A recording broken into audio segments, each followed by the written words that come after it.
My wife came home in a dress I'd never seen, laughed in my face, and told me she was going on a date. "Try not to be too jealous," she said with that cold smile. I should have exploded right there. Instead, I said something that made her freeze completely. What happened next would change everything, not just for us, but for people I'd never even met. Some secrets are bigger than marriage. Some lies destroy more than hearts. My name is Francis Donahue. I'm 44 years old, and I've spent the last 15 years running Deep Blue Adventures, a diving center on the coast of North Carolina. Built it from nothing after my Navy days, teaching folks to explore the underwater world while Gloria managed the books. We had what I thought was a solid marriage, 22 years of what I believed was partnership, trust, and love. That Tuesday evening changed everything. I was cleaning my diving gear in the garage when I heard her heels clicking across the kitchen floor. Unusual, since she typically wore sneakers around the house. When I walked inside, Gloria stood by the mirror adjusting a dress I'd never seen before. Black, figure-hugging, definitely not something she would a book club. "Going somewhere special?" I asked, wiping my hands on a towel. She turned, and that's when I saw it. That smile. Not the warm one I'd fallen in love with, but something colder, sharper. Something that cut right through me. "I'm going on a date tonight," she said, like she was discussing the weather. "Try not to be too jealous, Francis." The words hit me like a rogue wave. I stood there, towel in hand, watching my wife of 22 years laugh at my stunned expression. Not a nervous laugh or an apologetic one. Pure amusement at my shock. "A date," I managed to say. "You heard me." Gloria grabbed her purse, checked her reflection one more time. "Don't wait up." I wanted to ask who, where, why, how long this had been going on. Instead, I heard myself say something that made her freeze mid-step toward the door. "Enjoy explaining that to your sister tomorrow." Her confidence faltered for just a second. "What's that supposed to mean?" "Nothing," I said quietly. "Have fun." But it wasn't nothing. Gloria's sister Karen lived 3 blocks away and had a habit of dropping by unannounced. More importantly, Karen had been asking pointed questions about Gloria's book club meetings lately. Meetings that seemed to happen awfully often for a group that supposedly only read 1 book a month. After Gloria left, I sat in my recliner, staring at the wall. 22 years of marriage, and she just announced she was cheating like she was heading to the gym. The worst part wasn't the betrayal. It was how easy it seemed for her. How little our marriage apparently meant. I poured myself a bourbon and started thinking. As a dive instructor, I'd learned that panic underwater gets you killed. Stay calm, assess the situation, make a plan. The same principles applied here. By the time I finished my drink, I knew what I had to do. The next morning, Gloria acted like nothing had happened. She hummed while making coffee, asked if I'd seen the weather forecast, even kissed my cheek before I left for the dive center. If I hadn't watched her walk out in that black dress 12 hours earlier, I might have thought I'd imagined the whole thing. But I'm a methodical man. 20 years of Navy service and 15 years running a business teaches you to document everything. So when I got to Deep Blue Adventures, I started digging. First stop was our joint banking account. Gloria handled most of our finances, claiming she was better with numbers. Turns out she was better at hiding them too. 3 cash withdrawals in the past month, each for $300. Our credit card showed charges at restaurants I'd never been to, a hotel in Wilmington, and something called Intimate Apparel Boutique. My dive instructor certification required me to stay calm under pressure, but seeing those receipts felt like nitrogen narcosis, that dangerous euphoria that hits you too deep underwater. Everything became crystal clear and terrifying at the same time. I called our bank and requested detailed statements going back 6 months. Then I drove to the hotel in Wilmington and had a conversation with the front desk clerk, a young woman named Jennifer, who recognized Gloria's photo immediately. "Oh, Mrs. Donahue," Jennifer said. "She's been here several times with her friend Marcus. Such a nice couple." Marcus. The name hit me like a depth charge. I knew exactly who that was. Marcus Webb had been my dive student 3 years ago. 40-something real estate agent, recently divorced, always hitting on the female customers. I'd banned him from the dive center after catching him taking photos of women in their wetsuits. Now he was taking photos of my wife in hotel rooms. Back at the shop, I pulled out my old Navy contacts. Tommy Rodriguez now worked for a private investigation firm in Charlotte. We'd saved each other's lives in the Persian Gulf. which meant he owed me a favor. "Francis, good to hear from you, brother," Tommy said when I called. "What's the situation?" I explained everything. The dates, the hotel, Marcus Webb. Tommy listened without interrupting, then gave me the advice that would change everything. "Don't confront her yet," he said. "Cheaters are like cornered animals. They'll destroy evidence and run. You need documentation. Photos, recordings, financial records. Build your case first. This isn't a military operation, Tommy. Isn't it?" Tommy's voice turned serious. "Your wife's waging war on your marriage, and you're the only one who doesn't have ammunition. Time to arm up." That evening, I installed a small camera in our living room. Not to spy, but to protect myself. If Gloria was going to destroy our marriage, she wasn't going to destroy my reputation too. When she came home late again, claiming book club had run long, I just nodded and asked how the discussion went. "Fascinating topic," Gloria said, not meeting my eyes. "We talked about betrayal and relationships." I almost laughed at the irony. Instead, I kissed her goodnight and went to bed, where I lay awake planning my next move. Tomorrow, I'd start gathering the evidence that would end this charade once and for all. Tommy's investigation moved faster than I expected. By Friday, he'd uncovered something that made my blood run cold. Gloria hadn't just been cheating. She'd been systematically draining our assets. "Francis, you need to sit down for this," Tommy said over the phone. "Your wife took out a second mortgage on your dive center. 200 grand, using forged documents." The room spun around me. "That's impossible. I never signed anything." "She had help. Marcus Webb works for Coastal Realty, and they have connections with several mortgage brokers. Looks like someone fudged the paperwork." I gripped the phone tighter. "Where's the money?" "Gone. Transferred to an offshore account last month." "Francis, they're planning to disappear." That evening, Gloria came home carrying shopping bags from expensive stores. She bought new luggage, designer clothes, jewelry I couldn't afford on our legitimate income. The woman who used to clip coupons was spending money like water. "Special occasion?" I asked, watching her display her purchases. "A woman deserves nice things," Gloria said, holding up a silk dress. "You've been so focused on your little diving business, you forgot I have needs too." My little diving business. The one she just mortgaged without my knowledge. "Must have been expensive," I said calmly. She shrugged. "We can afford it. Business has been good, hasn't it?" I wanted to confront her right there, but Tommy's advice echoed in my head. "Build a case first." So I smiled and nodded, playing the oblivious husband while my world crumbled around me. That night, I called my attorney, Robertson. We'd served together in the Navy before he went to law school.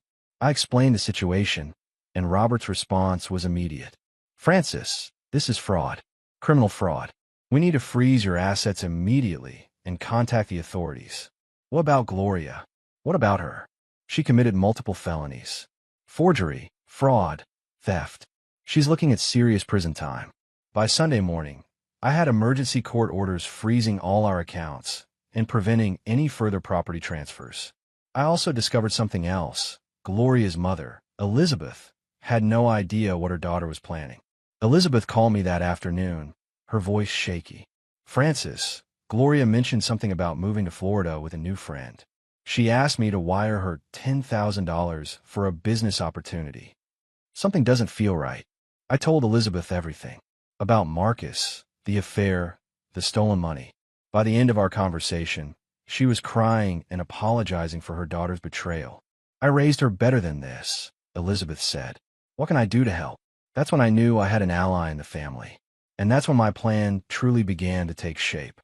Monday morning brought a revelation that changed everything. Tommy called with news that made my hands shake. "Francis, there's more. Gloria's been in contact with Detective Ray Morrison from Wilmington PD. They've been meeting privately." Morrison. I knew that name. He'd been involved in several questionable cases over the years. Rumors of evidence disappearing and charges being dropped for the right price. "You think he's dirty?" "I think your wife's been paying for protection," Tommy said. "If you'd gone to local police with this, Morrison would have made sure the case disappeared." That explained Gloria's confidence, her casual attitude about the affair. She thought she had insurance. "What's our next move?" I asked. "We go federal. This crossed state lines when they moved money offshore. FBI doesn't answer to local cops." That afternoon, I met with FBI agent Sarah Martinez in a coffee shop an hour outside town. I laid out everything: the financial fraud, the forged documents, Morrison's involvement. Agent Martinez listened intently, taking notes. Mr. Donahue, you've uncovered a significant operation. This isn't just about your marriage anymore. What do you mean? Marcus Webb and Ray Morrison have been under investigation for real estate fraud. Your wife may have stumbled into something much bigger than a simple affair. Agent Martinez explained that they'd been tracking a network of corrupt officials and real estate agents who specialized in property theft and money laundering. Gloria and Marcus had unknowingly provided the missing pieces of their investigation. We need you to act normal for a few more days, Agent Martinez said. Can you do that? I nodded. What happens to Gloria? That depends on how cooperative she chooses to be. That evening, Gloria announced she was going out of town for a spa weekend with some girlfriends. She'd be leaving Thursday and returning Sunday. Sounds relaxing, I said, knowing full well she'd be meeting Marcus to finalize their escape plan. You don't mind? Gloria seemed surprised by my casual response. You deserve a break, I replied. Take all the time you need. I watched her pack her new luggage, including documents she thought I hadn't noticed. Bank account numbers, flight confirmations, even a fake passport with her photo and a different name. Thursday morning, I kissed Gloria goodbye and watched her drive away. She thought she was heading to freedom. Instead, she was driving straight into a federal investigation that would destroy everything she'd built with Marcus. I called Agent Martinez as soon as Gloria's car disappeared around the corner. She's moving, I said. Whatever you're planning, now's the time. Already in motion, Martinez replied. Mr. Donahue, you might want to stay close to your phone. This is going to get complicated very quickly. Friday afternoon, Agent Martinez called with the final details. Francis, we've intercepted communications between Gloria and Marcus. They're planning to meet tonight at the Ocean View restaurant on Harbor Street. They think they're celebrating their escape. That's 3 blocks from where my mother-in-law lives, I said. Perfect. We need witnesses for what comes next. I called Elizabeth and explained the plan. Her voice was steady despite everything we'd discovered about her daughter. Francis, I've been thinking about this all week. Gloria's father would be ashamed if he were alive to see what she's become. We raised her with values, but somewhere along the way, she lost them. Elizabeth, I need you to call Gloria and invite her to dinner tonight. Tell her you want to discuss something important about the family. She'll suspect something. Not if you mention you've been having chest pains and want to see her before any medical tests. She'll come. That evening, I arrived at Ocean View Restaurant to find Elizabeth already seated with Gloria's brother Michael and his wife Sarah. They looked nervous but determined. Gloria had agreed to dinner, thinking her mother was having health issues. At 7:30, Gloria walked in expecting a family medical crisis. Instead, she found me sitting at the table with her relatives and a stack of manila envelopes. The look on her face was priceless. Her confident smile evaporated instantly. Francis, what are you doing here? Gloria's voice cracked slightly. Sit down, I said calmly. We need to talk. Mom, what's going on? Gloria remained standing, her designer purse clutched against her chest like armor. Elizabeth spoke first. Gloria, Francis has shown me some very disturbing information about your recent activities. I placed the first envelope in front of each family member. Don't open them yet. I want Gloria to explain first. Explain what? Gloria's voice was getting higher, more defensive. Where you been getting money for your new lifestyle? I said quietly. The $200,000 you stole by forging my signature on loan documents. The color drained from Gloria's face. That's ridiculous. You're being paranoid again. Michael opened his envelope and gasped. Gloria, these are bank records. You really did this. I can explain, Gloria started, but I held up my hand. You told me not to be jealous when you went on your date, I said, my voice carrying across the restaurant. Well, I'm not jealous anymore. I'm just disappointed that 22 years of marriage meant so little to you. That's when she froze completely, realizing I knew everything. Agent Martinez appeared at our table, badge visible. Gloria Donahue, you're under arrest for bank fraud, forgery, and conspiracy. As the handcuffs clicked into place, Gloria finally looked at me with something resembling the woman I'd married. Francis, please. We can work this out. We could have, I replied, before you decided to destroy everything we built together. Saturday morning brought news that the entire operation was unraveling. Agent Martinez called while I was having coffee with Elizabeth, who'd insisted on staying close during the arrest aftermath. "Francis, we've arrested 6 people in the network, including Detective Morrison. Your wife's cooperation led U.S. to bank accounts in 3 different countries." "What did she tell you?" "Everything. Marcus Webb was running a sophisticated operation targeting small business owners across the Southeast. They'd been operating for 5 years before targeting you." Elizabeth set down her coffee cup. "Agent Martinez, how many families did they destroy?" 23 that we've identified so far. Your daughter's testimony is helping us contact all the victims."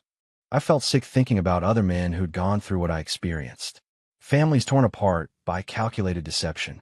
"There's something else," Agent Martinez continued. "Marcus had been planning to kill you, Francis. Make it look like a diving accident. Your wife refused to participate, which is why they accelerated the financial theft instead." The room went silent. Elizabeth grabbed my hand, tears in her eyes. "He was going to murder my son-in-law. The plan was to drain the accounts, eliminate Francis, and have Gloria inherit everything as the grieving widow. She'd have disappeared within a month with a new identity." I stared out the window of the harbor, where I'd spent 15 years building my business. "How close do they come?" "Marcus had already purchased the equipment needed to sabotage your diving gear. If you hadn't discovered the affair when you did, you'd probably be dead within the week." That afternoon, I visited Gloria in the county jail. She sat across from me in an orange jumpsuit, looking smaller and older than I'd ever seen her. "I never agreed to the murder plan," she said quietly. "That's why I tried to tell you about the affair. I thought if you divorced me, Marcus would leave you alone. You could have just told me the truth." I was scared. "Marcus said if I betrayed him, he'd kill both of us." Gloria's voice broke. "I know that doesn't excuse what I did, but I was trapped." I studied my wife's face, looking for any trace of the woman I'd loved for 22 years. "The prosecutor said you might get 15 years if you cooperate fully," I said. "I know. Francis, I'm going to testify against all of them. It won't bring back what I destroyed, but maybe it will help the other families." As I left the jail, I felt something I hadn't expected. Not forgiveness exactly, but a kind of closure. Gloria had made terrible choices, but at least she'd drawn the line at murder. That evening, Tommy called with the final piece of the puzzle.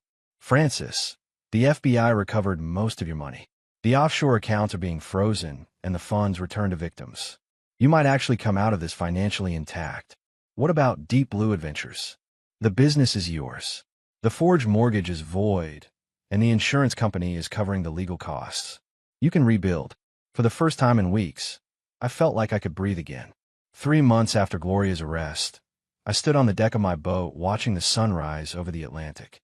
Deep Blue Adventures was operating again, and bookings were actually stronger than before the scandal. Turns out people appreciate businesses run by honest men who've been tested by fire. Elizabeth had become an unexpected pillar of support. She'd moved into Gloria's old office at the dive center, helping manage bookings and customer relations. Her presence helped fill the void left by 22 years of shared partnership, even if that partnership had been built on lies. "Francis, you have a visitor," Elizabeth called from the office window. I looked up to see a woman in her 30s walking down the pier. Professional attire, confident stride, but something familiar about her face. "Mr. Donahue? I'm Rebecca Martinez, Agent Sarah Martinez's sister. I run a victims advocacy group for financial fraud cases." I shook her hand, noting the family resemblance. "What can I do for you?" "We're organizing a support network for people affected by Marcus Webb's operation. 23 families lost everything to that network. They need to hear from someone who survived it intact." The idea of helping other victims appealed to me.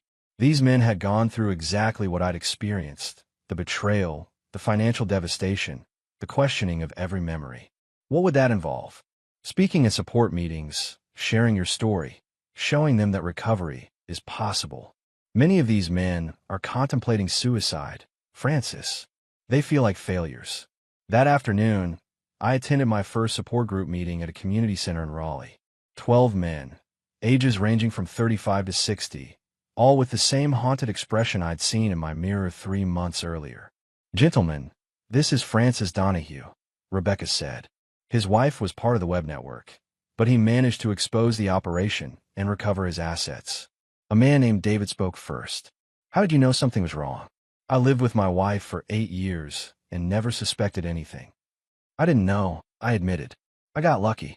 My wife got careless, and I had the right friends in the right places. But mostly, I refused to let the betrayal destroy my ability to think clearly. Another man, Robert, looked up from his hands. They took my construction company, my house, my kids' college funds.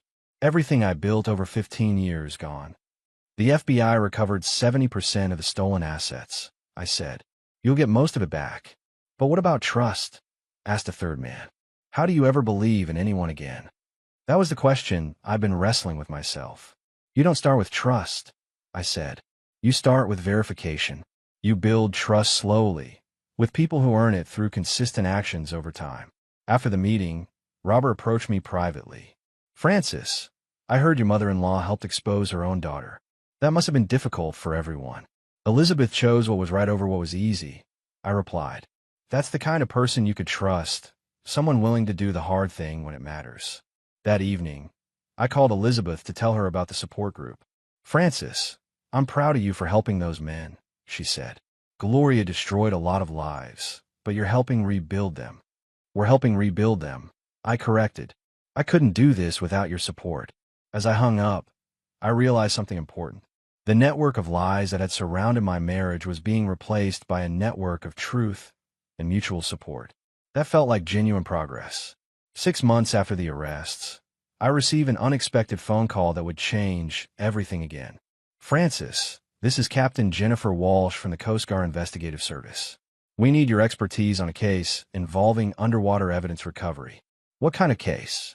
Marcus Webb wasn't just running financial schemes. We've discovered he was using diving operations to smuggle drugs through coastal waters.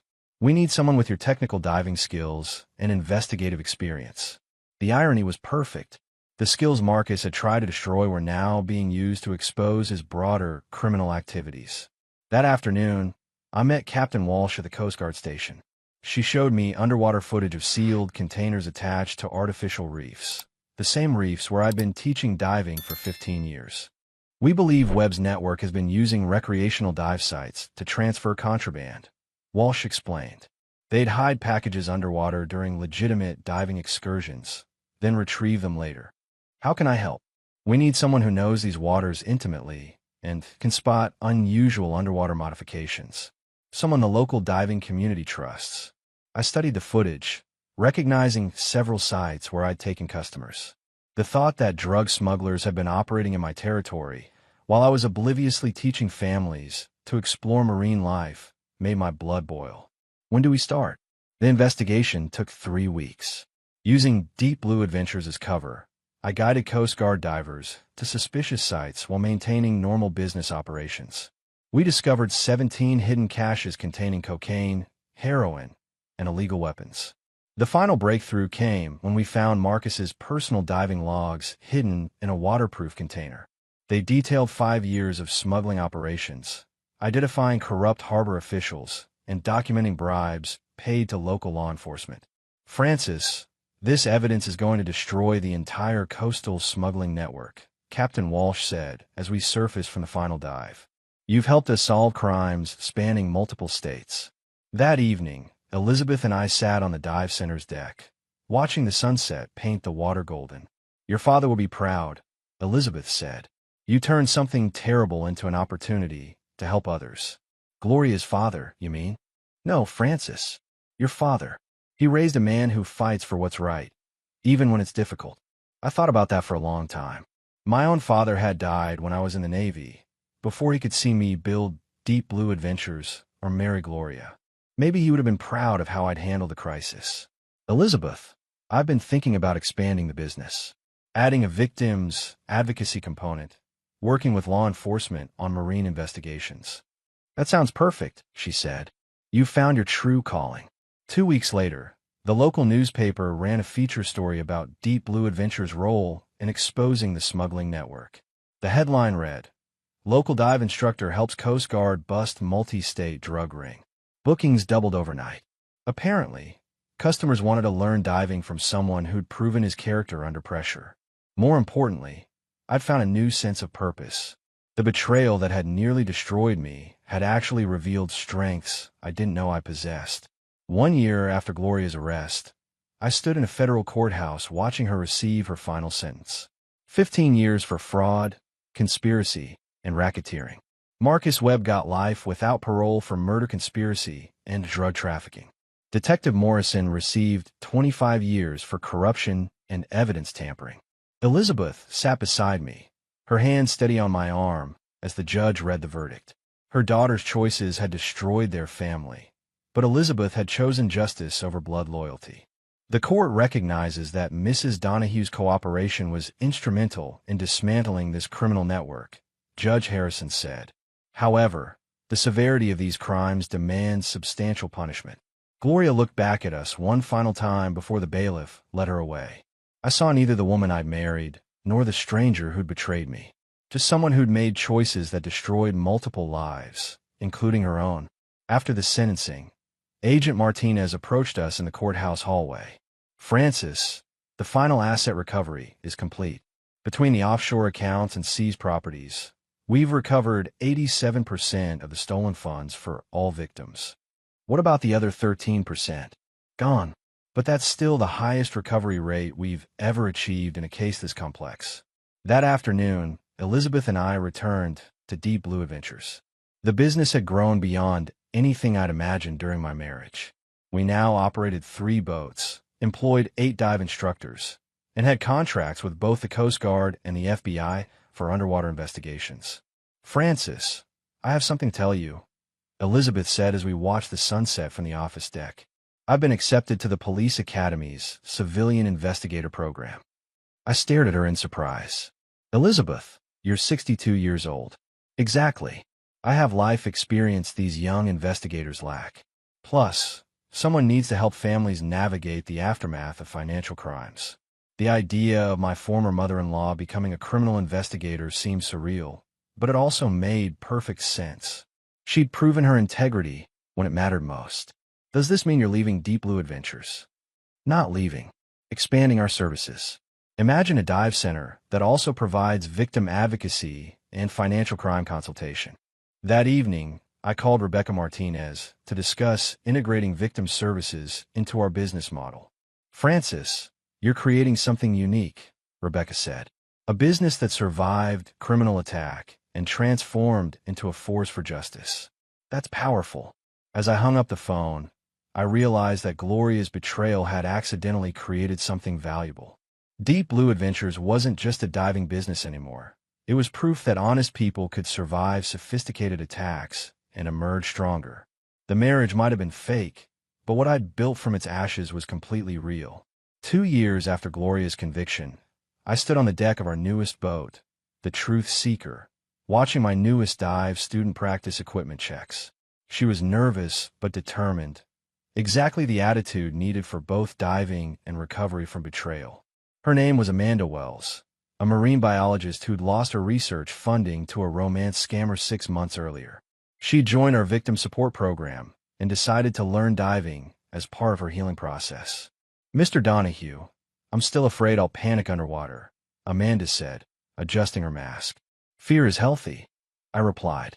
"It keeps you alert. The goal isn't to eliminate fear, but to function effectively despite it." Elizabeth emerged from the cabin, carrying updated certification paperwork. At 63, she'd completed both Police Academy training and advanced diving certification. Our business now offered something unprecedented: underwater investigation services combined with victim advocacy. "Amanda, you're going to love the reef system," Elizabeth said. "Francis found 3 new artificial reefs last month during a Coast Guard investigation. Those reefs had been created using confiscated materials from Marcus Webb's smuggling operation. Turning instruments of crime into habitats for marine life felt like poetic justice." As we descended into the crystal-clear water, I watched Amanda's confidence grow with each breath. Underwater, pretense becomes impossible. You either trust your equipment and training, or you don't survive. After the dive, Amanda sat on the boat deck with tears in her eyes. "I haven't felt that peaceful in months," she said. "Down there, nothing else mattered except the present moment. That's why I love this work," I replied. The ocean doesn't care about your past. It only responds to who you are right now. That evening, Elizabeth and I reviewed applications for our new fellowship program, offering free diving instruction and business mentorship to financial crime victims. 43 applications this month, Elizabeth said. Francis, we're changing lives. We're giving people tools to rebuild. I corrected. They're doing the real work. My phone buzzed with a text from Agent Martinez. Francis, the web network trial in Florida resulted in 17 more convictions. Your testimony was crucial. Thank you for seeing this through. As I typed my response, I reflected on how completely my life had changed. 2 years ago, I'd been a betrayed husband discovering his wife's infidelity. Now I was running a business that helped others recover from similar betrayals while providing critical services to law enforcement. The doorbell rang, interrupting my thoughts. Elizabeth answered it and returned with an envelope. It's from the State Attorney General's office, she said. Inside was an official commendation recognizing Deep Blue Adventures for exceptional service in combating organized crime and supporting victims of financial fraud. Look at this, Elizabeth said, pointing to the letterhead. They're recommending us for a federal contract with the Justice Department. I studied the document, thinking about the journey that had brought us here. Gloria's betrayal had nearly destroyed me, but it had also revealed capabilities I never knew I possessed. Elizabeth, do you ever regret helping me expose Gloria? She looked at me with the same steady gaze that had sustained me through the darkest period of my life. Francis, I regret that my daughter became someone who needed exposing, but I'll never regret choosing what was right. As we watched the last light fade over the harbor, I felt something I thought was lost forever, absolute certainty about the people in my life and the work we were doing together. The water had taught me that trust, like diving, requires both courage and careful preparation. But when you find the right people and the right purpose, the depths become a place of discovery rather than danger.